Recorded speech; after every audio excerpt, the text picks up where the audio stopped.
John chapter 5. We've been in John for a little while. Last few weeks, we talked about the woman at the well. Yard sale. The woman at the well, we talked about her for the last few weeks. This week, we're going to move on to a different part of the gospel according to John. And in John chapter 5, I'll start reading in verse 1.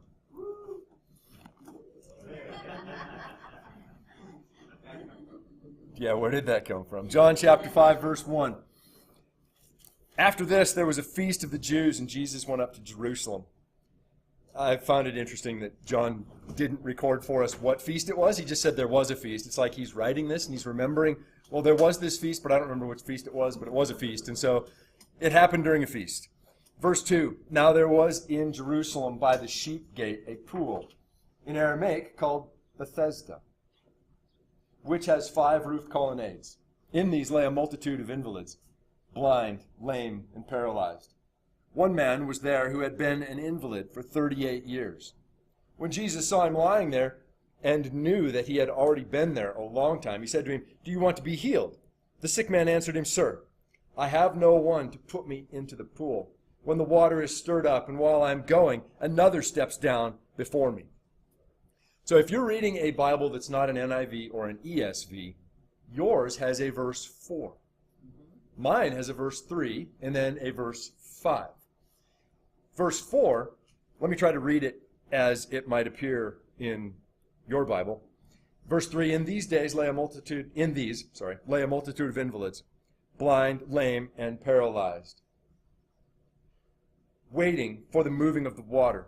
For an angel of the Lord went down at certain seasons into the pool and stirred the water.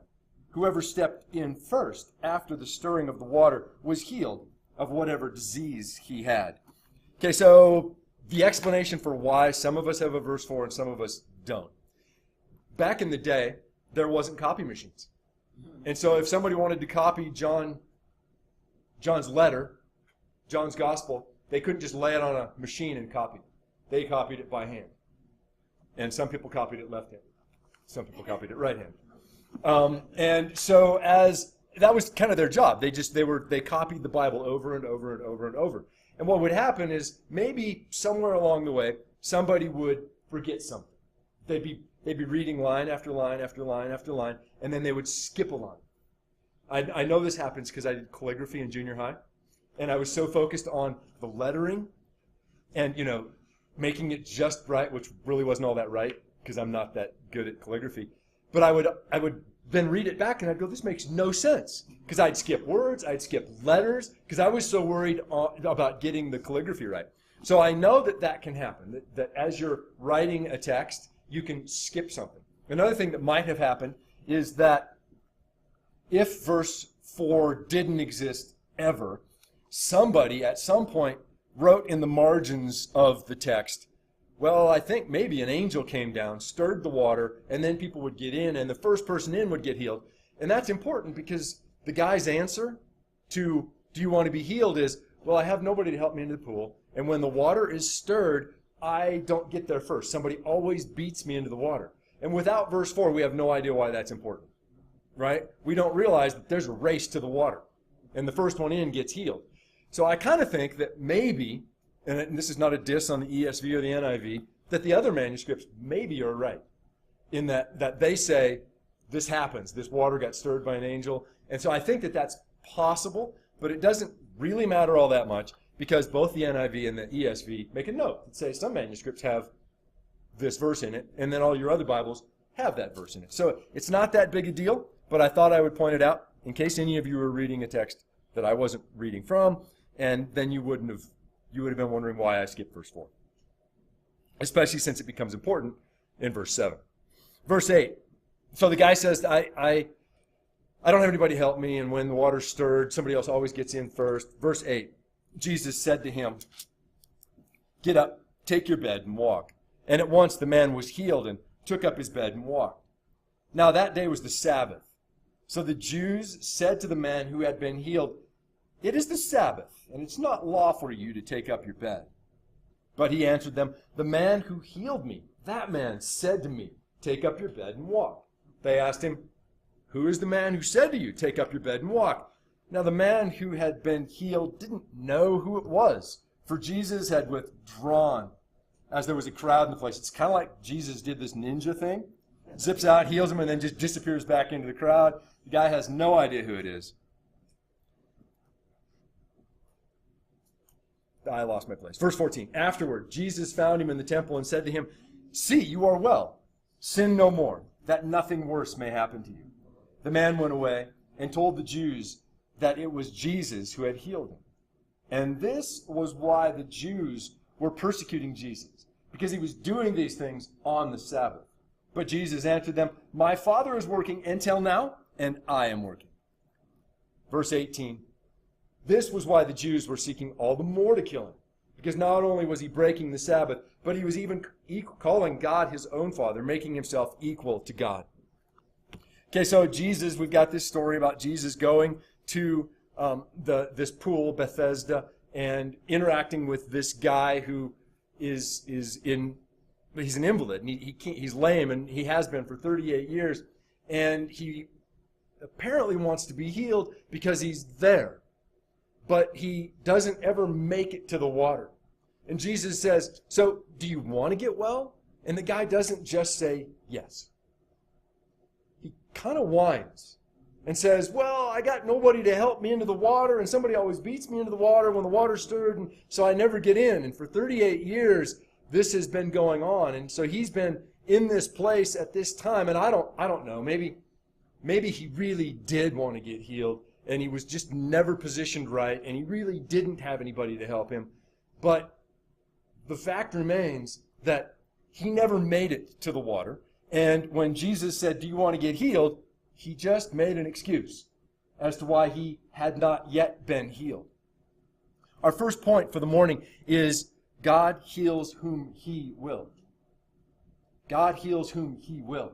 I don't see a lot of reason for us to say this man had great faith in Jesus, if for no other reason than he had no idea who Jesus was, right? And he had no faith necessarily that he would be healed by this guy who was asking him this question. It was just a guy asking him a question about, does he want to be well? And so he, in that moment, says, maybe he says, yeah, well, of course I want to be well. That's why I'm here, but I can never get to the water. And then Jesus heals him. Just heals him. He doesn't tell him to get in the water. He doesn't call the angel to stir the water. He just heals him. Immediate, miraculous healing. And the guy didn't even ask for it. Okay? So God heals whom he will. And again, I don't necessarily see any reason for us to say this guy had great faith or didn't have great faith. We really don't have any evidence about this man's faith, but that Jesus healed him.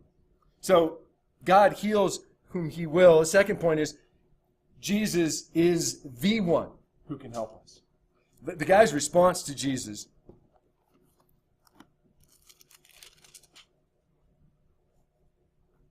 in verse 7 is, Sir, I have no one to put me into the pool when the water is stirred up, and while I'm going, another steps down before me.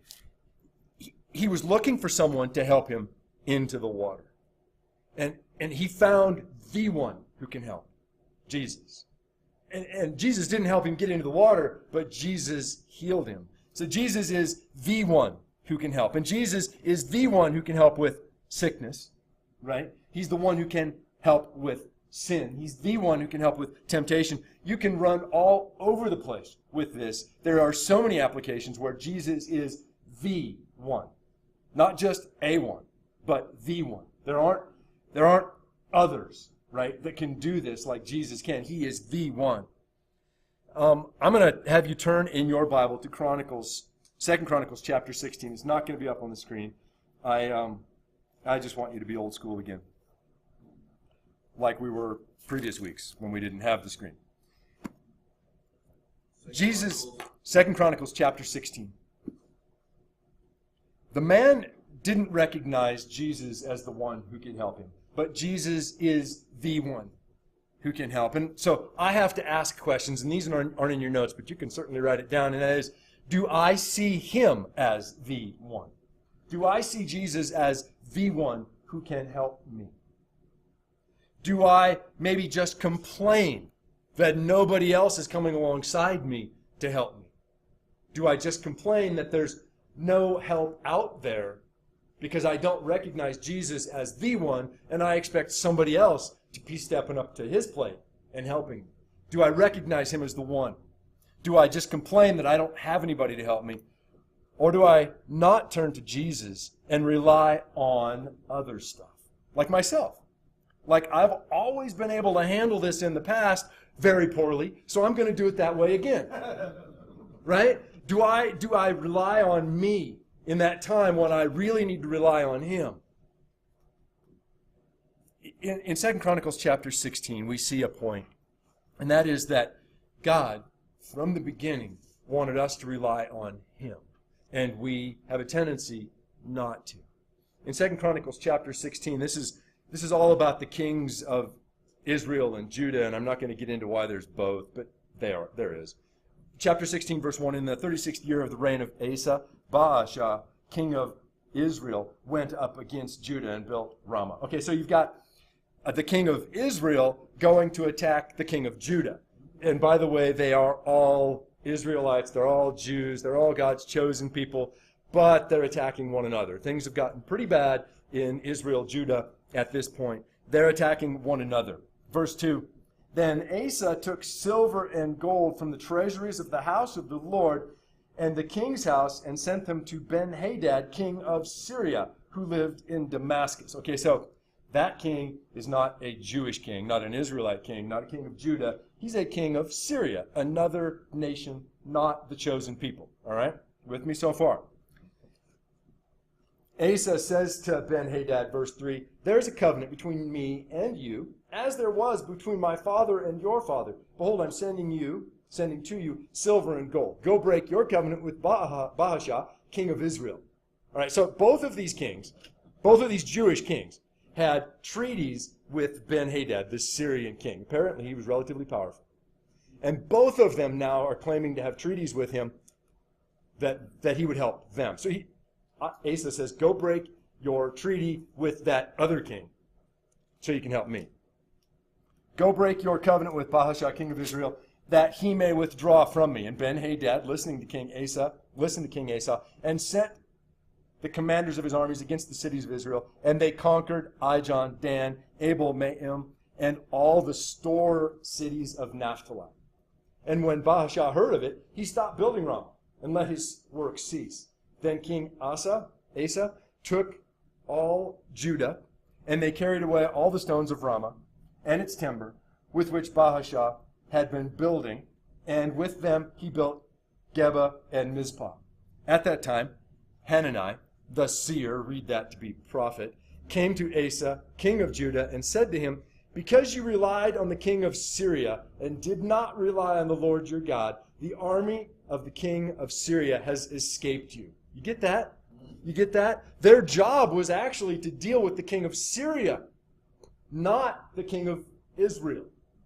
And so he makes a treaty with the king he's actually supposed to defeat so that he doesn't get defeated by the king of Israel. And then what is the seer telling? Were not the Ethiopians and the Libyans a huge army with very many chariots and horsemen? Yet because you relied on the Lord, he gave them into your hand. For the eyes of the Lord run to and fro throughout the earth to give strong support to those whose heart is blameless toward him. You have done foolishly in this. For from now on you will have wars. And then Asa gets angry at the seer and throws him in prison. Like, yeah, bad report, I'm throwing you in prison. So, at one time, Asa trusts God. God gives him victory over mighty kings. Now he trusts this other king and not God. And he's going to... The seer says, that's foolish. Guys, it's foolish. It's foolish when we trust worldly stuff, when we trust ourselves, when we trust other people who are not steering us towards God. It's foolish for us to do that and it angers God. It insults God. He desires to be our all and all. He desires to be the one we turn to, and we turn to ourselves. We turn to worldly ways of dealing with things. We turn to other people who we shouldn't be asking for help, when we could be turning to God's people and God for help. Now, I'm not saying that all the world has to offer is bad. There are doctors out there, and we need them whether they're Christian or not. We can go to a doctor. I'm not saying that kind of stuff, okay? And I'm not saying that if you need medication, you shouldn't have medication. I'm not saying that. What I'm saying is that we often turn gut reaction to the wrong places, at the wrong time, in the wrong ways, instead of just turning to God and asking Him to deal with the situation, and then maybe waiting on Him a little while for Him to either give us a direction or for Him to just deal with it. This guy wanted to be healed, right? He wanted to be healed, but what did he wasn't expecting Jesus to be that healing. He expected the water to be the healing, but it was Jesus. So when we turn to the water instead of Jesus, we may be looking in the wrong place. Go to 2 Corinthians chapter 12.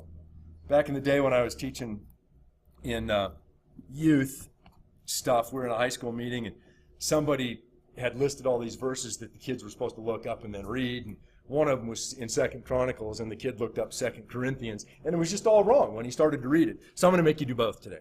2 Corinthians chapter 12. Again, this won't be on the screen. We're keeping it old school for one more point. So, Jesus, the third point. Jesus helps in ways we may not expect it. Right? Jesus helps in ways we may not expect it. The man thought he was supposed to be helped down to the water. He thought that the water was going to be the healing, but Jesus just healed him miraculously. He didn't have to do anything. He just pick up his walk and go, or mat and walk, right? There was nothing else. Jesus healed him in a way that the guy was totally not expecting. He was fully expecting to have to do something else. Okay? Point A, 3A. Sometimes the help is just grace to endure, which is why we're looking at 2 Corinthians chapter 12. 2 Corinthians chapter 12, Paul has got this thorn in his flesh, right? And he says actually in verse 8, 3 times I pleaded with the Lord about this, that it should leave me. So he's got this thorn in the flesh that's just dragging him down. We don't know really what it is, but it's hurting, it's bad, it's not good. And he pleads with God 3 times to take it away. But in verse 9, but he said to me, my grace is sufficient for you, for my power is made perfect in weakness. Therefore I will boast all the more gladly of my weaknesses, so that the power of Christ may rest upon me. For the sake of Christ, then, I am content with weaknesses, insults, hardships, persecutions, and calamities. For when I am weak, then I am strong. A lot of times we just want whatever it is to go away, right? God, just take it away. Well, Paul is the evidence that may not be the way God deals with it. But he does promise to give us the grace to endure it, right? He gives us the ability to handle it. His promise is grace to endure it, whatever it is, not necessarily that he's going to take it away. Sometimes Jesus helps in ways that we don't expect, and sometimes that's to just give us the grace to endure it. Go ahead and go back to John chapter 5. Jesus helps in ways that we don't expect it. 3b, sometimes the help comes in a way we don't want. Sometimes the help comes in a way we don't want. Paul did not want grace to endure the pain. Paul wanted the pain to go away. He wanted the thorn in his flesh pulled and then healed. He didn't want that. This blind man, or this man with infirmities, the invalid, wanted to be healed. He got healed, but then what happens to him? The dude gets in trouble. Now, verse 9, sorry. Now that day was the Sabbath. So the Jews said to the man who had been healed, it's the Sabbath, and it's not lawful for you to take up your bed. So he gets healed, but he gets in trouble for obeying Jesus and doing what he's told. He wanted to be healed. He did not want the Jewish leaders coming down on him for breaking the Sabbath. All he wanted was healing. Sometimes the healing's going to come in a way we don't want. There may be things that happen with the healing that we don't like getting in trouble from the Jewish leaders. or having to endure not being healed. The help comes in ways we don't want, like just grace. 3C. Many times we need to leave our solution behind to grasp what God has in mind. You get this about the guy, right? He's laying next to this pool, waiting for it to get stirred. His paradigm is wait by the pool with a whole bunch of other sick people. Pool gets stirred. We race to the water. First one in gets healed. That's his paradigm. That's what he's expecting to happen. That's why he's there. Jesus completely rocks the guy's paradigm by saying, take up your mat, go home. He could have, in that moment, said to himself, it's not how this works. I got to wait for the water to stir. Then I got to be the first one in, because that's how this works. I've seen it for 38 years. All the time. It stirs, people get healed. I'm not leaving. I'm not going anywhere. I'm waiting for that to happen, and I'm going to do that.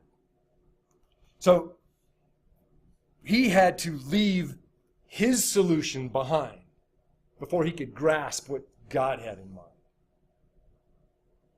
Sometimes we've got to walk away from that way we've always known, that way that we've always gotten healing, or we've always gotten relief. Sometimes we need to walk away from that to fully grasp what it is God's got in mind.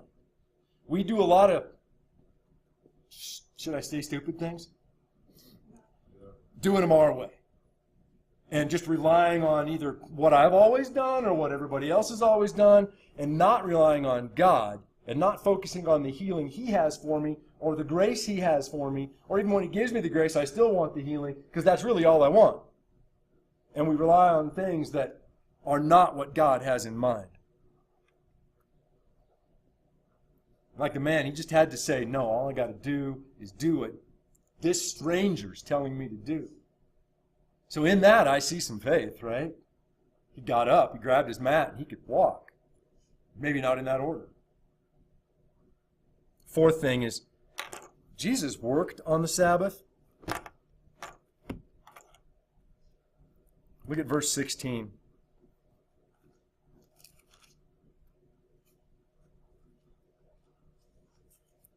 And this is why the Jews were persecuting Jesus, because he was doing these things on the Sabbath. So the Jewish leaders were contending that it's not lawful to heal or to do those kinds of things on the Sabbath. Really not lawful to make somebody carry their bed on the Sabbath, right? But verse 17, Jesus answered them, my Father is working until now, and I am working. The implication there is that, yeah, Jesus was breaking the Sabbath by healing and doing work, and that God works on the Sabbath. My Father is working even now, and so I work, Jesus tells the religious leaders. Here's a truth for us, and that is that not all activity, work, is breaking the Sabbath. Not all work is breaking the Sabbath. Remember we talked a long time ago about the idea of, don't break the Sabbath and keep the Sabbath holy, and how it was kind of vague what that meant in the Old Testament. And so the religious leaders of the day came up with lots of rules so that they didn't break the Sabbath, because the penalty for breaking the Sabbath was death, and they didn't want to die, and so they came up with lots of extra things that would keep them in the straight and narrow. Well, most of the things that they were worried about weren't anything that had to do with what God said, but what they had made up. So not all activity, not all work is Sabbath-breaking activity. The religious leaders of Jesus' day were pretty much, everything was breaking the Sabbath for them, except being critical, judgmental, and wanting to murder somebody. Right? I mean, that's where they were at. It wasn't a heart thing for them. It was just a bunch of rules. And Jesus is looking towards what's the Sabbath all about. At one point he says, hey, I'm the Lord of the Sabbath, which means that what he says on the Sabbath is good, and what he says you can do on the Sabbath is okay. So he says, I'm the Lord of the Sabbath. And he says it's always good to do good on the Sabbath. It's okay. It's always good to do good on the Sabbath. And in Luke chapter 14, he goes as far as to say, look, if your son or your ox falls in a well on the Sabbath, you're going to get him out. That's work. Getting your ox out of a well? I don't know how he gets in there to start with, but I don't even know how to get him out either, We're not talking about a figurine ox, right? This is an ox. It's going to weigh hundreds of pounds. I don't know how to get an ox. It's work. That's a lot of work. And Jesus says, you know what? Your ox is in a well. Get him out. It's okay. Dude's sick. Heal him. It's okay. It's okay. Jesus worked on the Sabbath. And lest you think God didn't work on the Sabbath or doesn't work on the Sabbath, consider this. Genesis chapter 2, verse 1. Thus the heavens and the earth were finished, and all of the hosts of them. And on the seventh day God finished his work that he had done, and he rested on the seventh day from all his work that he had done. Sounds like God took the seventh day off, right? So God blessed, verse 3, the seventh day and made it holy, because on it God rested from all his work that he had done in creation. God rested from creative activity. Not everything. Not everything. Colossians chapter 1 says that Jesus is creator. He's God, right? Colossians chapter 1. Jesus created everything for himself, and he holds it all together. Thank God that he's holding it all together. And he didn't just spin it, get it going, and walk away. Jesus is involved in what we're doing. He's involved in his creation. He's involved in his planet. It says that he's holding it together, and I'm sure glad he is. And I'm glad he doesn't do it just 6 days of the week. Because on the Sabbath, things would go pretty crazy if you just let go, right? God is at work. He's at work on the Sabbath. He's at work all the time. Fifth point. If God is always at work, why do I sometimes act like he's taking the day off? If God is at work all the time, why do I act like he's taking the day off? Like maybe he's too busy to deal with my stuff. Or he's not interested in my stuff. Why do I act like he's taking the day off? The psalmist in Psalm 25